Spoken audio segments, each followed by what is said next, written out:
Hey everyone, thank you for joining us for this third installment of our webinar series. Today I have with me. Brian Lattimore. Hey All everyone. right, awesome, thank you. Tell us a little bit about how you have partnered with our team OSI and what your interaction has been with us so far. Yeah, so I started, about a year ago now. So I'm currently a PhD student out at Stanford. I had originally done my MBA here at UCSD, and so when I was looking for a project that I could, work on, especially around technology and organizations, I was able to sit in with you guys out at OSI as you were supporting working with ITS on the rollout of Triton GPT, and do some interviews and try to understand how those tools are, impacting different users across campus. And so it's been really, really fun so far. Yeah, we were definitely partnering with IT and developing out Triton GPT, as well as looking at the different campus sort of approaches towards AI and that sort of thing. So the timing of your work actually was really perfect. Yeah. I mean, it worked out great for me. Tell me, so you're getting your PhD in? Yeah. So I'm getting my PhD in it's organizational theory. So it's in the School of Engineering, but it's a management business focused degree. So Okay. in the School of Engineering at Stanford, it's called Management Science and Engineering. Okay. And so I always make sure that I tell everyone it's heavy on the science, light on the engineering. Yeah. But the program focuses on work, technology, and organizations. Okay. And we do more qualitative work. So it's interviews, observations, and really trying to understand more, practically how technology and work and organizations are all interacting. I don't know that I really fully understood when I started the depth of the difference between, quantitative and qualitative work and, more sociological methods and more, psychological I methods, gotcha. I know where psych you're going with methods. And so I really lucked out. My background before I started back in the PhD is I had worked for a while, and so I really wanted to understand more grounded, how. You said you'd worked for a while. Where was that? So I worked as a product manager, a digital product manager for a like a health tech company for a few years. What was your undergrad in? My undergrad was in chemistry with a minor in math out at Northern Illinois University. That's one of my favorite questions to ask anyone who does this type of work is, Yeah. So what was your undergrad? You said something earlier you didn't fully understand or didn't have a appreciation for, I forget what your words were, but qualitative versus quantitative. Can you, like, for me, for the folks watching, what's a good way that you maybe can encapsulate that for us? Yeah. So quantitative work is, so you're thinking more of like surveys. You're doing you think about your classic like experiments that you have. So you have like a lab, you set up, controlled experiments. These are what's happening. And so you're, analyzing the numbers, you're getting towards, what's statistically relevant, like what's representative of this thing. So I can make these types of inferences.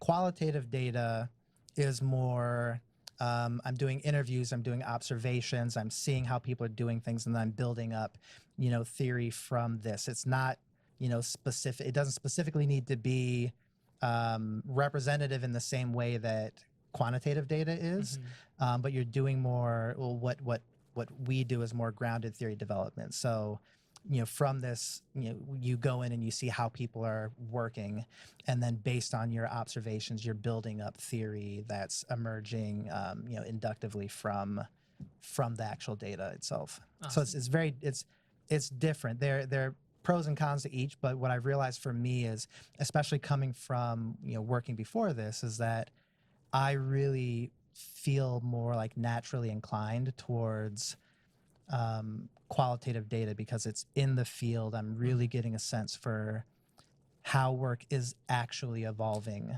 Yeah, there's this idea in Lean of like going to Gemba, going to where the work is done can tell you a lot more. Like doing that observation and gathering that sort of perspective can tell you a lot in addition to the spreadsheets and the sort of math and the, those sorts of things. That's really cool.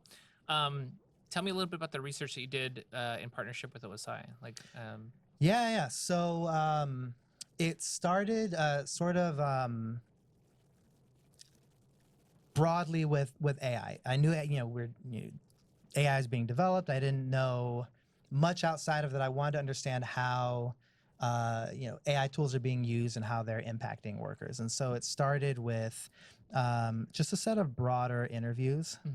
So a few interviews with the USI team, partners in ITS, and then when we had focused in on fund manager coach because it was something that was targeted specifically to fund managers, and they had the pilot, the initial pilot for fund manager coach, and so decided that that might be a really good opportunity to target a specific group of users.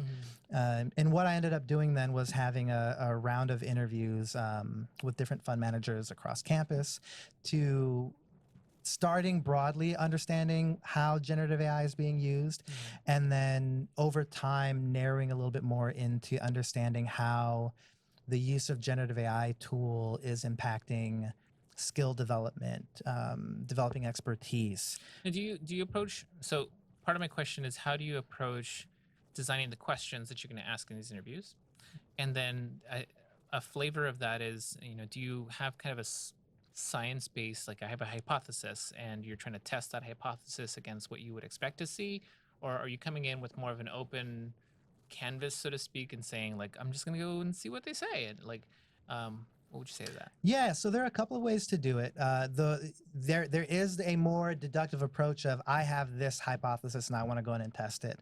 The type of work that I did here was more so it's called grounded theory development, and it really is this. Like it's not the world is completely open. I had an idea of, okay, I know it's generative AI. I know I want to understand how it's affecting workers. But from there, it was, I want to understand, I want to see as I'm in the field what's coming out of it, like what's actually happening with as little of my own, inclinations or intuitions as possible. And so that's following a grounded theory approach. And it's, so I started with my first round of interviews was, what do you know about generative AI? How have you used it? And very general questions. And what happens in the type of research that I was doing is you really iterate back and forward. So, I conducted a handful of interviews. As trends were starting to appear, I would, change the interview protocol a little bit to add in questions that were relevant, remove questions that weren't. And then I took a pause to look at the data that I had, look for any trends that I was seeing, which is when expertise started to come across. More senior fund managers were thinking about the tools and interacting with them differently than newer fund managers were. So after I started noticing some of these trends as I'm analyzing the data, then I rewrote the interview guide and had a second wave of interviews that really focused more on expertise, the development of expertise, development of skills. So it really is this back and forward where, based on what I'm seeing, I'm building the theory off of that. So it's not, I have this hypothesis I'm coming in with. It's AI is changing things. I don't know how. We know some of what existing research says about it, but what are the things that are happening that we don't know about it that are actually coming out as people are doing work? How much? So I know that you mentioned earlier, I try to keep my own presuppositions maybe apart from it, but I imagine you also do like benchmarking. You look at other research that's been done in the field and that sort of thing. How much does that play into your preparation, you think? Yeah. So one of the things about research is, and this was a big change from doing an MBA to doing a PhD, right? As an MBA, you're really focusing on the practice of being a better manager, et cetera. Whereas with a PhD, you're focusing on creating knowledge. Thank you for sharing that. I haven't done my MBA yet. That's on my to-do list. People keep saying I should. But yeah. Yeah, I mean, that was one of the big things that I had to, make sure that for me pursuing this, I knew it's not a super MBA. It's not focused on practice and doing is focused on any PhD is focused Yeah. on creating knowledge. That's awesome. And so for that, in order to create knowledge, you have to know what knowledge exists. Mm-hmm. So it's not, benchmarking per se, but you come in with a basic knowledge. I came in and wanted to understand as much as I could about the frontiers of what we're saying about generative AI or technology in organizations.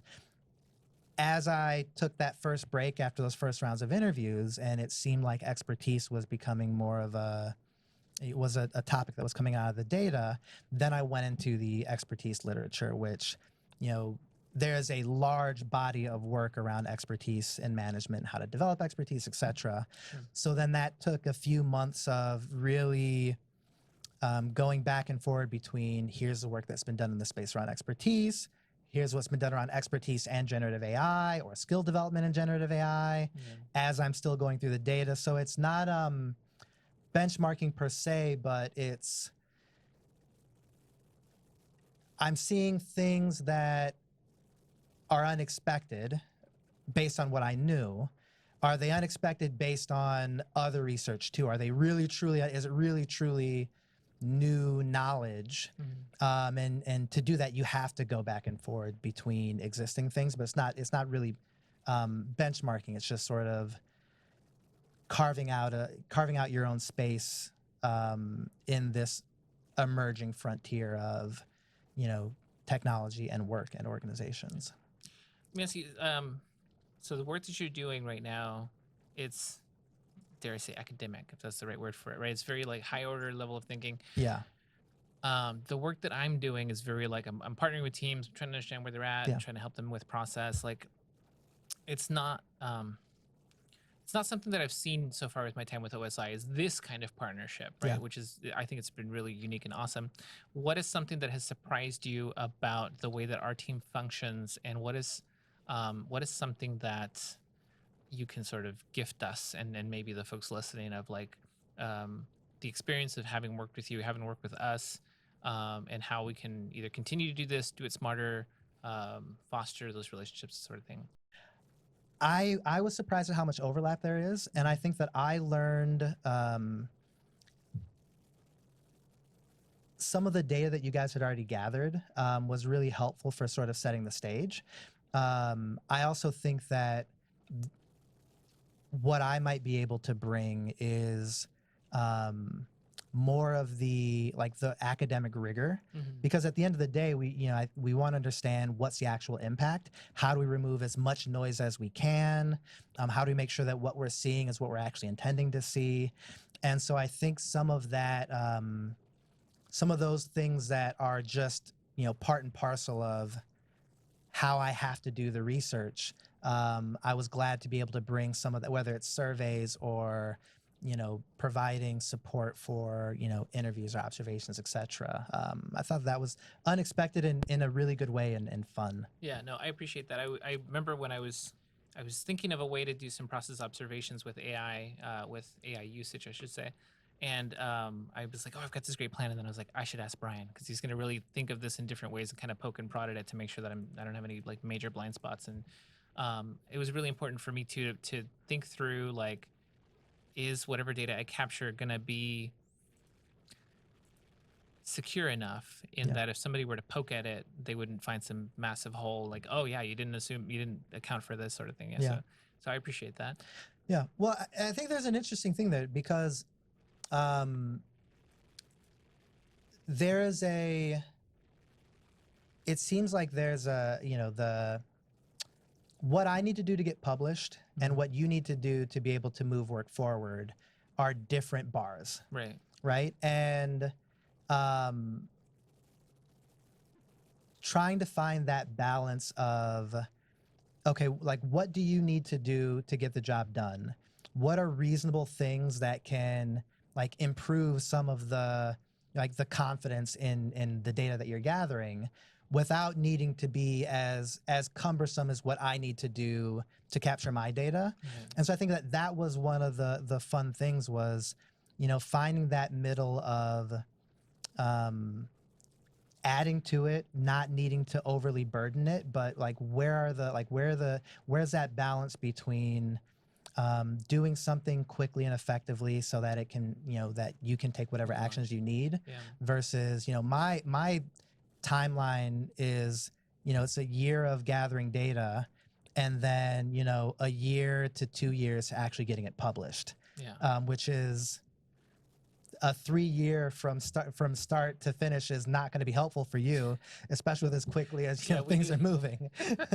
Yeah, no, it's funny. There's this idea that in higher education things move at a glacial pace, right? That things are just slow to turn the ship, and it's a big ship, and there's all these analogies, and it's internal consultants a lot of the times are asked to find a way to support transformational change in a short amount of time, or to quickly assert and find a pathway forward. So yeah, it's definitely been interesting. If you're able to share, I don't know how much you can share in terms of the findings that you have. I'm curious about what is something in your research about sort of AI and usage and behavior patterns and sort of thing. What's something that surprised you that you think people might be interested to hear about? Yeah. So, in granted, all of these are, just initial things. So I wouldn't take anything as this is the gospel truth. And then this is you covering Yeah, yourself with yeah, the yeah, rigor that yeah, I just yeah. mentioned. Yeah, exactly. But I think some of the really interesting things are, there are a lot of conversations. We even, in a meeting we were in earlier, we saw a clip about how, or a article about how use of generative AI is decreasing, critical thinking skills. And so there is a lot of talk around the trade-offs between skill development, and use of generative AI tools. Mm-hmm. And one of the things that I'm trying to tease out a little bit more, it's an initial pattern, and maybe it was just a one-off obscure thing, but it's something that I want to dive into a little bit more, is that it's possible that the way that we develop skills, right, the way that we develop critical thinking or the ability to do work, the skills that we develop in this process are, they're meant for how we currently do them. So when we say, oh, well, they're not developing critical skills, that's in this world without generative AI, right? The skills that we may be developing may be very different, but very suited for this world with generative AI. So especially, I was focusing more on the development of, novices, new hires as they're coming into a organization. Yeah. And absolutely, there is this hazard of, you're new to an organization, you don't know what to look out for. So, the tool is, maybe providing you information that's wrong, and some stuff is blatantly wrong and you can tell, but some of it, without having experience or developing a set of skills, you just don't know to know that it's wrong. Yeah. Right. But then there's also this trade-off where, for certain types of questions, especially we'll say for fund managers, they may need to open a ticket and, wait a few weeks, a few months or something like that to get this thing answered. Where for simple, more like straightforward, there is a clear answer, and there isn't always a clear answer for everything. But for things where there is a clear answer, there were a handful of, newer fund managers that would opt to use the tool to find information that they would otherwise have needed to ask, their trainer for, or someone in their team for. There was one fund manager who talked about how, even if they knew that someone in their team could answer the question, they would go to generative AI to sort of explore the space, right? Find what are some of the other things that might be related to this, right? And that's not just, we're not just like automating this. Now we're actually using generative AI tools to search and use it to build knowledge in a way that, without the tool, it would have been a lot harder to do. You have instant access to it, things like that.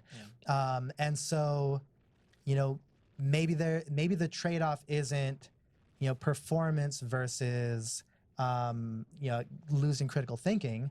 Maybe it's just that, you're developing a set of skills now, and that's putting you into situations that you might not have been able to get into to develop a different set of skills. My brain works in analogies. So where my mind went was like I recently had some car troubles, right? Yeah. My vehicle was acting up, and a couple of YouTube videos later, I can get a wrench and I can probably do this thing, and I was able to get back on the road in a more timely fashion, Yeah. right? So that sort of thing.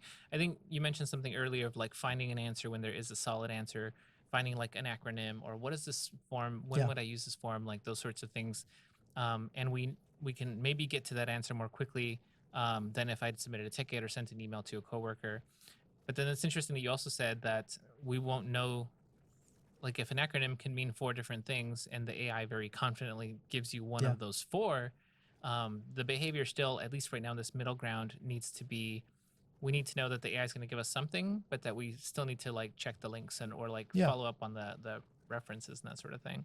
Yeah, well, I think, and it kind of gets to one of the more interesting findings, or one of the more interesting things that started coming out of the data was, especially for newer fund managers, was,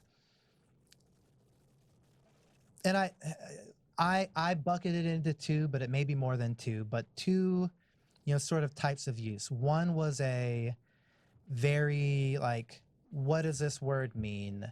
What is 1+1? What is, yeah, not specifically, but like, We have fund managers who ask yeah, what yeah, plus one yeah. is. No, No.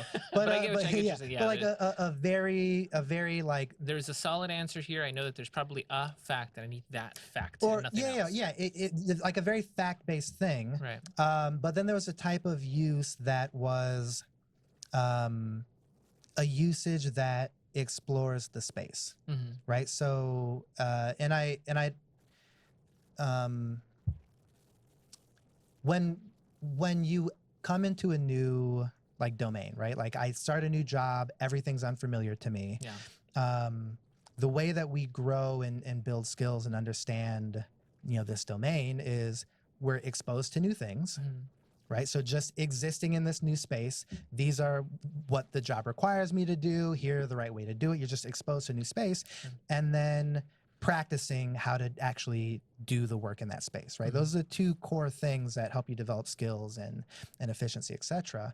And so there's a type of use that is just very like, I'm just offloading this thing. Like, Sure. it's, what does this acronym mean? Who is this person? Mm-hmm. But then there's this type of use that is more similar to exploring the domain. Like, you're being exposed to new information. Mm-hmm. It's like, oh, okay, there's probably a process. It's probably a straightforward process. I don't know what it is. Like, what's this, like, where, like, Chat or Triton GPT, how do I do this thing? Sure. And it really is a, how do I, like, I don't know, and I'm trying to find out. Yeah. That to me was the really interesting part of it, right? It's because that's the piece that is more skill developing. Mm-hmm. And that's the piece that was sort of unexpected, where there were some fund managers who, instead of going to a person, know that the information is probably clear cut, and Triton GPT can do this for me, and used it for more of this like exploring and developing skill type of usage. And not even the majority of usage was like that, but there were enough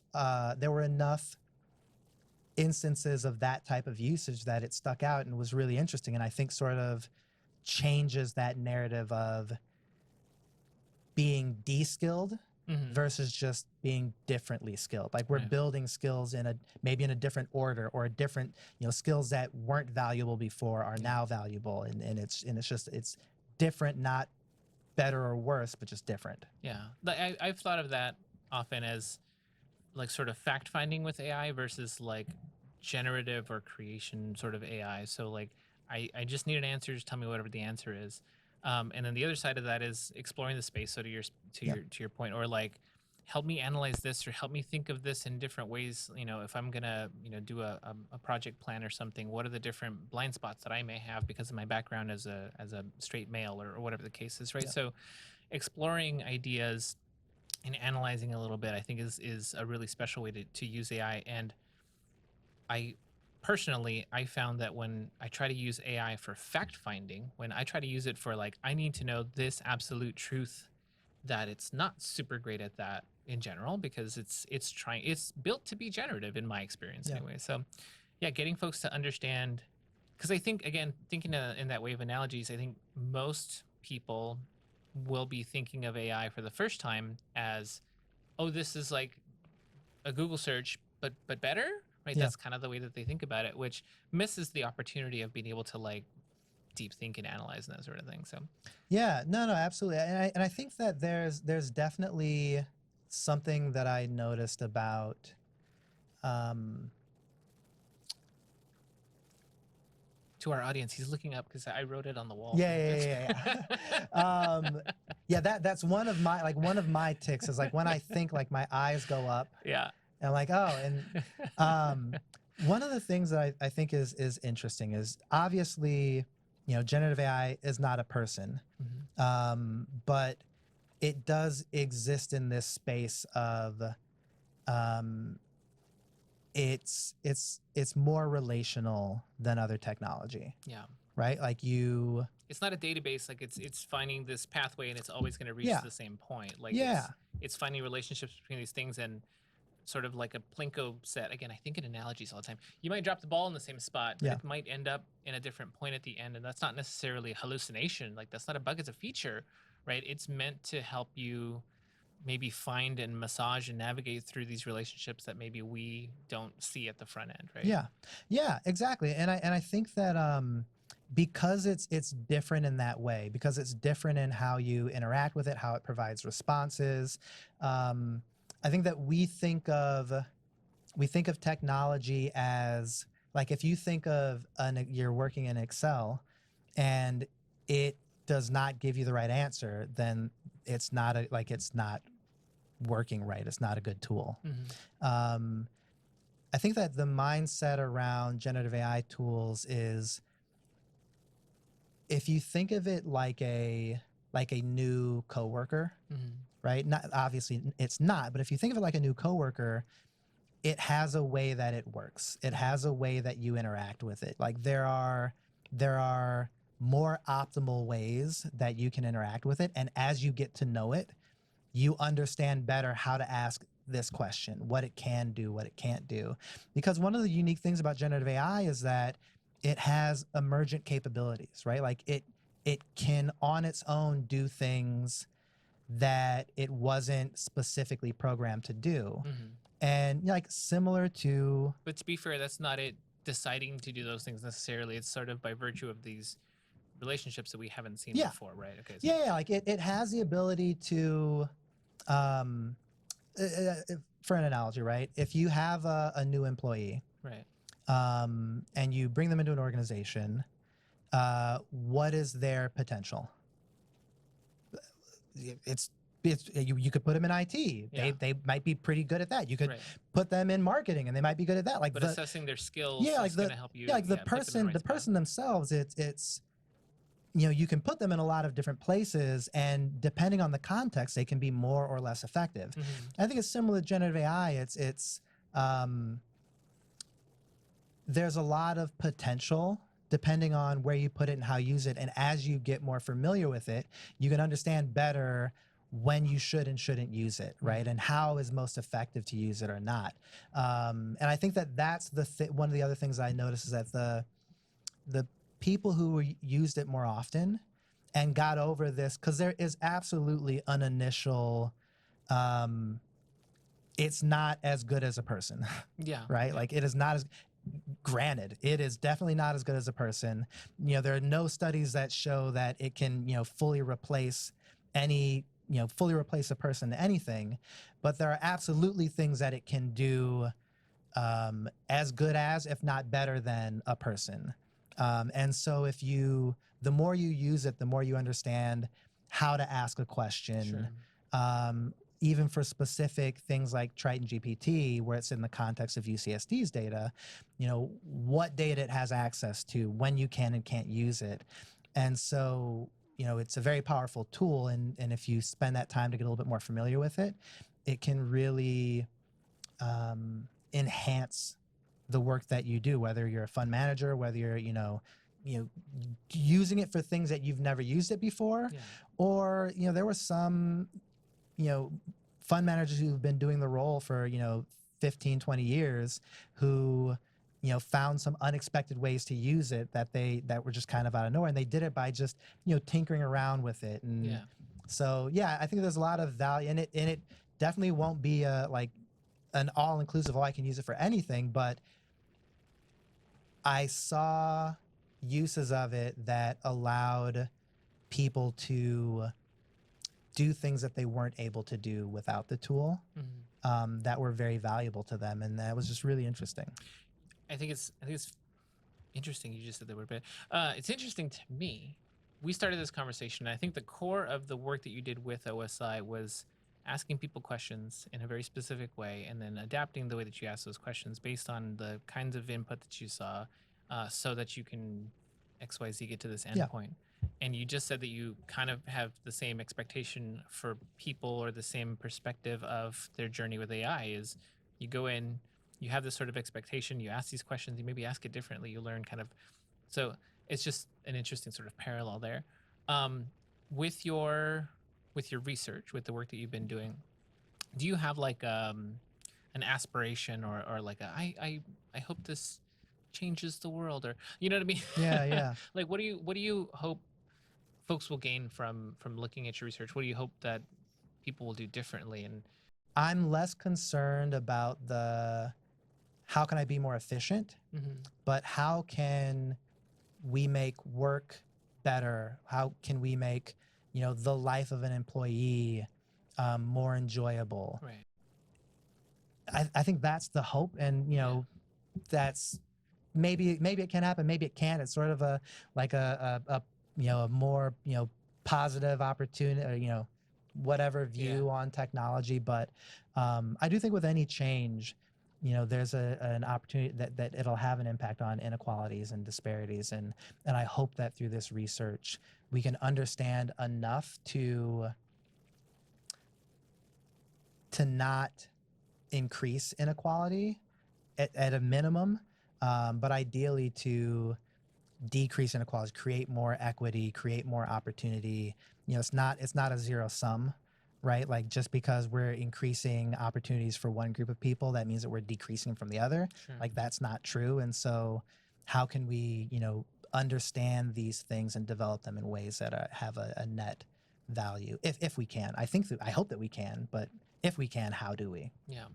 So I was almost to the point where I'd say we're good and let's transition, but like call it a day. But I feel like people would get mad at me if I didn't pick at this a little bit more. What are your thoughts on how AI can address inequalities? Like what does that mean to you? Because I'm hanging on to your every word. I mean, not that I wasn't before, but Yeah. you know what I mean? Like I was very process driven. I was very like thinking, okay, well, you said the word efficiency earlier. A lot of people are thinking of efficiency with AI in terms of like, we can automate this, or we can take away this tedious work, or whatever the case is. But this idea that there's this transcension, if that's a word, of like there are other opportunities with AI that are not as immediately apparent. And the one that you mentioned is sort of inequality or access to information, that sort of thing. I think that's where you were going with it, but what are your thoughts on that? Yeah, so I think I'll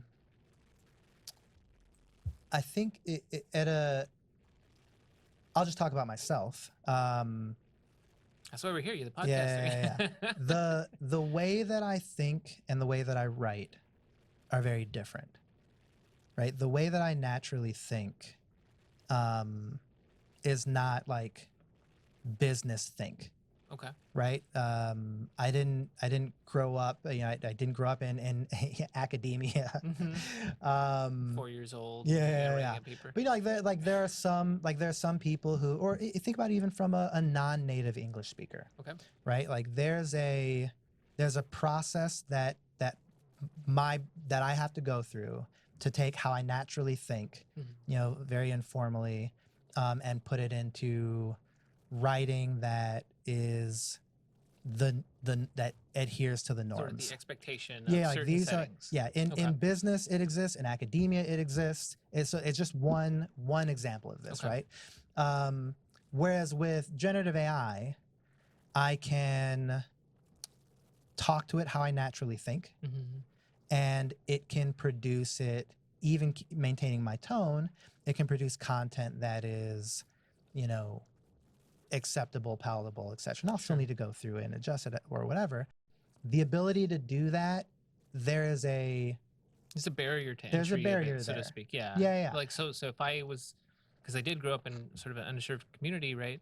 I didn't have a whole lot of access to folks who could help me with my SATs or with yeah, my college writing, to be able to get admitted into a university, that sort of thing. Which, other folks may have had the resources to do that. So are you kind of suggesting that AI provides opportunities like that, to yeah. where when it would benefit us to present information, or in a certain way, that we can still use our tone, our voice, our authenticity, but we would be able to meet that next goal because of that expectation of how Yeah. the data is supposed to look. Yeah, I mean there's a non-negligible amount of information that, or amount of energy that goes into taking it from how I think to Sure. making it, appropriate. Not for me. Yeah. Well, and I think, more practically, one of the things that the goal of Fund Manager Coach was, there is, we might not always have access to the mentors that we need, Mm. right? I might not, as a new employee, I might be in a team where I don't have access to a senior fund manager, Sure. or that. 24-hour Yeah, office hours yeah, kind of thing. yeah, exactly. Yeah. And so, you know, granted, the tool is not an expert, but it is more of an expert than I am now. Sure. And there may be things that I can use so I can still do my job effectively, right? And so now, so I think that there are a handful of different ways where, this tool can provide opportunity, especially as it continues to develop, opportunities to, level out, whether it's, organizational inequalities or societal inequalities. There's a potential, at least if we use it right, if we, are very intentional about how we're providing access and how we're, et cetera, et cetera. And so I think that these are the things that I really hope to understand better, is what are the opportunities to impact inequality, either positively or negatively. How can we use the tools to mitigate those things? And so I think that's sort of the. Do you think this is your next topic? You think your next set of articles going to be on? I mean, who knows? Maybe, ideally, but I think that is, when I think about my body of work. It's not just generative AI, but it's ideally I want to have some type of impact on how work is done, so that it can be done in a way that provides opportunities and is a net value if it can be done. So, Awesome. yeah. Anything else? Any final thoughts you want to share before we now officially, I think, wrap? Yeah, no, I thought it was, I one of the things that I thought was very, and I already said it, but it was really interesting, was I did not expect that there would be so much overlap between, how I gather data and how you gather data, right? Like, you're doing interviews, you're doing observations, we're trying to get at the same things. And so that was just a really fun piece of this that was kind of unexpected, that it was fun. 100%. Yeah. One thing that we tell people when we do process mapping, sometimes folks will say, "Oh, our process is super different than anything you would have ever seen before. We custom built this and that." We say, "Well, processes don't repeat, but they rhyme." You know what I mean? There's Yeah. like we're gonna go through similar set of steps. You take in the form, you analyze the data, you go through the next step. So, it also, what you shared gives me a little bit of confidence that I can eventually maybe do my PhD. And it's like, okay, the process is similar enough that okay, I'm doing similar behaviors now that I would need to be successful there. I just need to do my master's first. Well, thank you for your time, Yeah. and for your partnership with OSI and Yeah, your of course. insights. Like, subscribe. What? Oh, I feel actually, it is sorry, the- I do have one thing. your article is $5.99. No, yeah, I want to say this because I didn't know this until I started the PhD, What's that? and it's not. I don't think it's very widely spread information, but most PhDs are free. Oh, meaning what? Most PhDs you don't pay for. So, like, most PhDs, Blowing my mind right now. yeah. So I'm not paying for my PhD, and that's not just, a Stanford thing. If you go to, Iowa State or wherever it is, most PhDs are fully funded. Okay.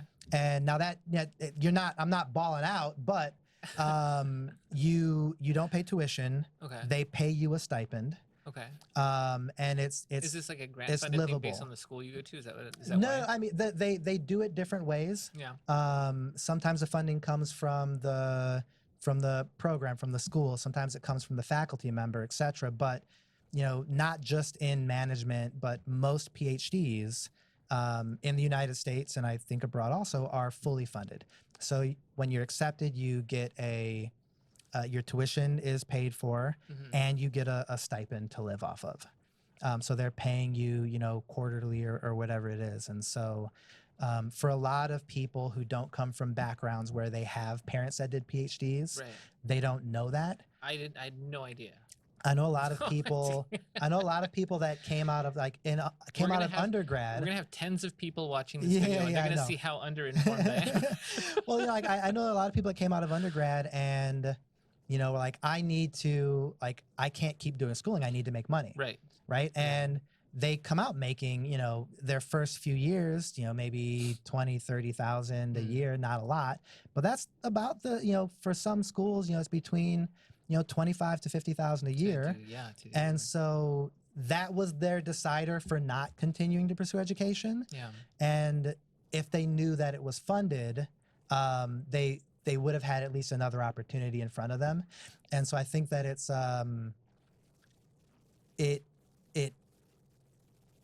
that knowledge is not widely known, and it's to the disadvantage of the people who are already disadvantaged most often. And so PhDs are fully funded. You don't have to have a master's to start a PhD. You don't have to pay your way through. It's not like a master's. Most PhDs are fully funded, and you get a stipend to live on. That's awesome. One, thank you for the message. I think that's hopefully it'll help some folks watching if they made it this far in the podcast. I think the content that we had leading up to this about AI and about the work that the overlap in our work and all that was really impactful. But that I think that message, it makes me think of you change one life and that'll all be worth it. If we can get a few more people to hear that message, oh man. Yeah. That's awesome. Well, thank you, sir. Of course. All right. As always, we look forward to building out the next one. Like, subscribe, share with your friends. Thank you very much. Bye. Have a good one.